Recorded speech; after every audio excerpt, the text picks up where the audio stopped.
જૂનાગઢ લોકસભાની ચૂંટણીમાં ભાજપના ઉમેદવાર કર્યા જાહેર। રાજેશ ચુડાસમાને ત્રીજી ફેરી આપી ટિકિટ।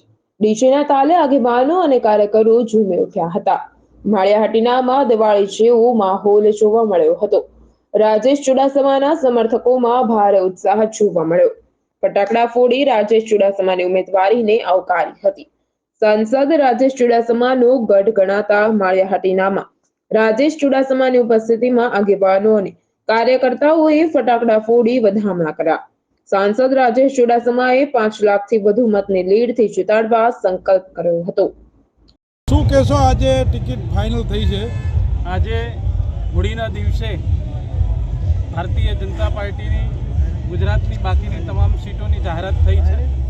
ત્યારે સમગ્ર ગીર સોમનાથ અને જૂનાગઢમાં હોળીના દિવસે દિવાળી જેવો માહોલ છે અને હું અમારા દેશના પ્રધાનમંત્રી આદરણીય નરેન્દ્રભાઈ તેમજ અમારું રાષ્ટ્રીય નેતૃત્વ, રાષ્ટ્રીય અધ્યક્ષ આદરણીય જેપી નડ્ડાજી, અમારા ગૃહમંત્રી આદરણીય અમિતભાઈ શાહ, અમારા પ્રદેશના અધ્યક્ષ આદરણીય પાટીલ સાહેબ, અમારા મુખ્યમંત્રી શ્રી ભૂપેન્દ્રભાઈ પટેલ, એમનો ખૂબ ખૂબ આભાર માનું છું કે એમણે ત્રીજી વખત જ્યારે દેશમાં એક ઐતિહાસિક પરિણામ આવવાનું છે, 400થી પણ વધારે સીટો એનડીએની સરકાર નરેન્દ્રભાઈના નેતૃત્વમાં બનવાની, ત્યારે જૂનાગઢ અને ગીર સોમનાથની જનતાની ત્રીજી વખત સેવા કરવાની મને તક આપી, ત્યારે હું તમામ નેતૃત્વનો ખૂબ ખૂબ આભાર માનું છું।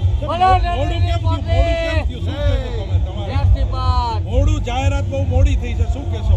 ના, ખાસ કરીને જ્યારે હંમેશા અલગ અલગ તબક્કાઓમાં સીટો જાહેરાત થતી હોય ત્યારે જૂનાગઢ પણ દર વખતે 2014 જોઈ લો, 2019 જોઈ લો, ત્યારે જૂનાગઢ છેલ્લે જ ડિક્લેર થતી હોય, પણ ફરી એક વખત મને જ્યારે આ વિસ્તારની સેવા કરવાની તક મળી છે ત્યારે હું ચોક્કસપણે આ વિસ્તારની જનતાની સેવા કરવામાં ક્યાંય પણ કચાશ નહીં। અત્યારે જીત જેવો માહોલ જોયો અમે આખો, શું કહે?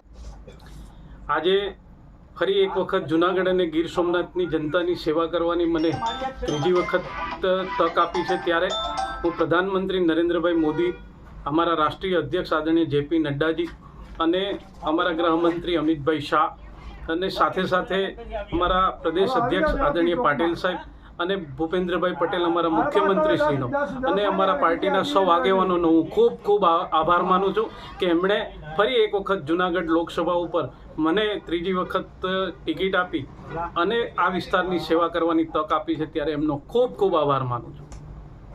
પ્રતાપ સેસોદિયા, મહાદેવ ન્યૂઝ, માળિયાહાટીના।